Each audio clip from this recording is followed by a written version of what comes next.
So I've been using the iPhone 7 for about a month now, and some of the original opinions I had about the phone kind of shifted over time. But one of them was the size. Like, I really wanted to use the 7 Plus because it had a better camera, had a bigger battery, but I couldn't make it work. It was a little bit too big for my hands.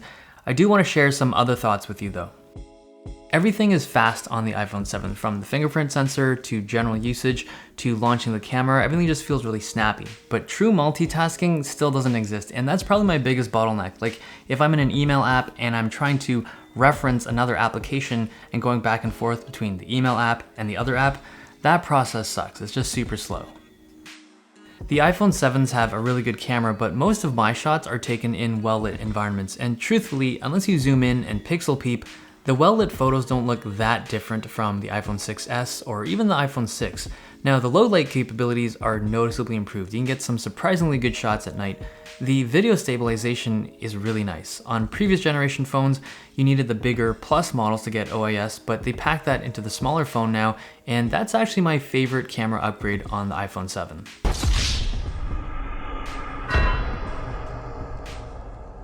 Comparatively, this screen is low resolution at 720p. I know that it's low res. My brain is well attuned to the fact that this is probably the lowest resolution phone that I will use in 2016, but it still looks really good, so I don't mind the resolution. The iPhone 7 screens also have a wider color gamut. They can display more of the colors, so if the source picture or the video you're looking at has the extra color data in the file, it will look more color accurate. Now, the photos taken on the iPhone 7 can showcase this extended color range, but most of the time I'm staring at emails or basically other screens of text on a white background, and almost all of the content I consume hasn't adopted this wider color gamut yet, so the screen is great, it just doesn't have the content to really flex how cool it looks. The solid state home button, I disliked it at first. I mean, it felt weird and it doesn't have a particularly satisfying click, but now I legitimately prefer it. I use setting 3 and it still feels different from a regular button, but I like the reliability, and if the rumors are true and they plan on replacing the home button with a taptic on-screen button for the next iPhone, I'd welcome that change. I didn't think I'd care that much about the headphone jack removal. It's kind of a bummer, but I felt like there were enough alternatives like the wireless headphones and the dongle that you could kind of get by.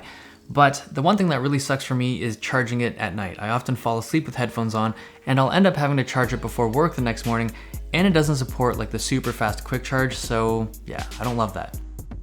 Battery life is still short. Apple claimed it would last a couple hours longer, but I can't last a full day of heavy use. Basically, if you put in a lot of screen time on your phone, you're gonna have to charge it up in the evening when you get home. Now granted, this is with the iPhone 7, the iPhone 7 Plus obviously lasts much longer.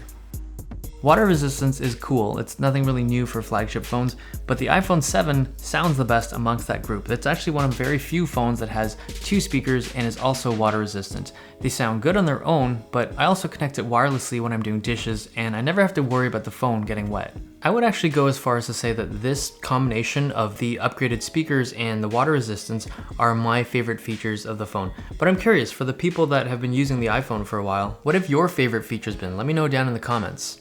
So overall, I really liked the iPhone 7, a lot more than I thought I would, considering how the upgrades seemed kind of incremental on paper, but in real world use, they're actually quite welcome. As for whether or not it's going to be the phone that I use for the rest of 2016, it really depends on how good the Google Pixel is. I'm going to be using that for about a month before I do my video on it, but it's going to be one of the two, either the iPhone 7 or the Pixel, because I'm all about that stock OS experience. Hope you guys enjoyed this video. Thumbs if you liked it, subs if you loved it. It's been nice. I'll see you guys next time.